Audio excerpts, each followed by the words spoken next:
పెద్దపల్లి జిల్లా మంథని వరద ప్రాంతాల్లో పర్యటిస్తున్నారు మంత్రి శ్రీధర్ బాబు. మంథని దగ్గర గోదావరి నీటి ప్రవాహాన్ని మంత్రి పరిశీలించారు.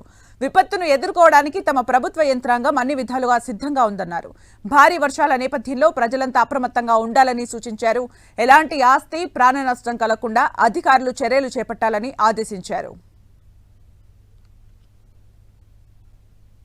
గోదావరి నది ప్రవాహం కూడా ఎక్కువ కావటం, ఆ లోతట్టు ప్రాంతాలకు సంబంధించి గోదావరి పరిహారక ప్రాంతాలకు కిందున్న 2 బ్యారేజీలకు సంబంధించి బ్యాక్ వాటర్ సంబంధించి ఎల్లప్పుడూ కూడా ఇబ్బంది పడే ఆ గ్రామస్తులందరూ కూడా అప్రమత్తంగా ఉంది.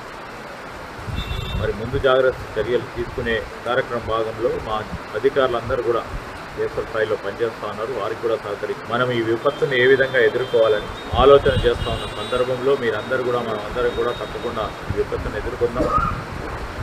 ఎంత పెద్ద ఎత్తున విపత్తు వచ్చినా అందరి సహకారంతో విపత్తును ఎదుర్కొని ఎవరికి కూడా ఆస్తి నష్టం కలగకుండా, ప్రాణ నష్టం కలగకుండా, పశువులకు సంబంధించి కూడా నష్టం కాకుండా ఉండే ప్రయత్నం చేస్తూ ప్రభుత్వ అధికారులు కూడా ప్రయత్నం చేస్తూ ఉన్నారు.